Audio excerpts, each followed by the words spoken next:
We're joined now by Dan McCaffrey from Jupiter Band Instruments, from KHS America, actually. Yes, KHS America. How many brands is that? Well, there's a big umbrella of brands there.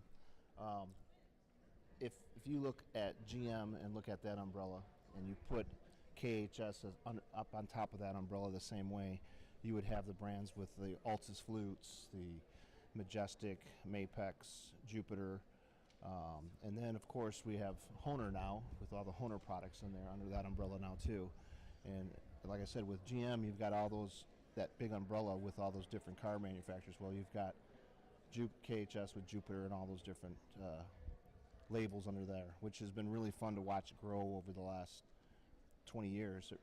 I've been with the company 16 years, and just watching it grow, it's just amazing. We're doing some fabulous things, and there's some terrific product coming out of Taiwan and China. So we were talking to John Richardson earlier this afternoon, about some of the things that are going on in the 1100 series with saxophones and clarinets and flutes. He talked about Izumi flutes, and he touched briefly on some of the stuff with Exo Brass. We were running out of time, actually, and before the next band. So tell us what's going on with Exo Brass. Oh, with the Exo Brass, if you haven't put your hands on that product in a while, it'd behoove you to take another look at that product, because we're probably now on close to the 6th generation of Exo product, and with helps of players like yourself in the tuba background and the brass background, and Harry Waters and John Fedchalk and players like that coming on board with us, just being able to get their expertise and their artistry and how they can let you know what they want, but they don't know how to tweak it, and then they talk with all of our engineers and tweak those horns the way they can play them right now. It's just amazing just to watch that Exo Brass just grow. And of course the guys with the Boston Brass playing it now for, I believe it's the 7th year that they've been on staff with us. So it's been a great marriage, and we continue to improve that product yearly. So we're looking at the Exo Trumpets, right, which consist of? Well, we've got you have about 6 different models in that, and they all come with different reverse sleeve pipes, and but you have like the Roger Ingram model, and then which is our 1600i, and Roger does a great job with that. Did a great job with that horn, and then we get into our 1602 model, and I believe that's what the guys from the Boston Brass are playing on that. And then if you want a heavier, a bigger bore trumpet, you can get into a larger bore with our 1604 model, and of course we also have it in there. In the key of C, and you have piccolo trumpet in there, in all the XO. So we cover the whole thing, and the flugelhorn also. Great flugelhorn. Yeah, it's beautiful. The flugelhorn is really great. And then tell me about. I know we've got like the Fedchalk trombone doing really well. Oh, it's what's going on in trombones? 26 ounces it weighs. If you watch those trombone players, you think that their arms would be falling off, their left arms would be falling off by holding that trombone up all day long. But that came out, it's about a year now, and it's great reviews, and every trombone player that picks that trombone up right now is just falling in love with that horn. So that's awesome. Yeah, if you haven't played these horns, you just get to your local Jupiter authorized dealer and check it out, and 26 ounces. That's the first hour of happy hour. I am Irish. I'm thinking my clarinet weighs more than that. That's amazing. Is that right? Wow. I don't know. I'm just, Yeah. Seems like it, huh? Yeah, it's just a beautiful horn. Cool. Well, that's great. I know that that this has been it's an ongoing project, because Jupiter, as a brass maker, traditionally was making student instruments for a really long time. So that we're having progress with this with the Exo Brass is great news, and people should definitely be checking it out, because it's changing all the time. Oh, definitely. There's new additions to the catalog happening regularly. Well, the company started out as an OEM, original equipment manufacturer, sending equipment into the United States, and since 1979, they really now have they've seen so many instruments coming in here to the United States that they decided, hey, we need to brand something.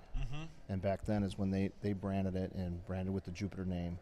And since then, having players play these and repair techs getting their feedback on all of our instruments and all our quality, it really has improved so much. It's just, like I said, this is generation 6 with the XO horns.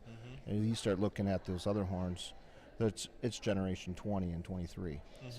So it's just a fabulous line of instruments, and they continue to get better. Yeah, and I think knowing from the some of the stuff that I've worked with on some of the troubleshooting end and some help with some new deliveries, the customer service at KHS is it's really, I think, maybe second to none. Well, there's a lot of NAM awards that we have gotten with our customer service, and it's we really work as a team.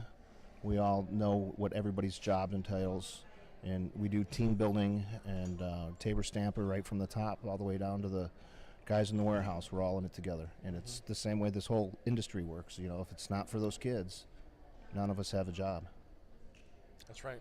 That's right. So we know brands like Mapex and Majestic and Jupiter, but the new name that sort of people are seeing now, because we're using it, is KHS. Correct. And Can you educate us? Well, KHS actually stands for something. Right. It's an acronym. It's broken down from Mandarin.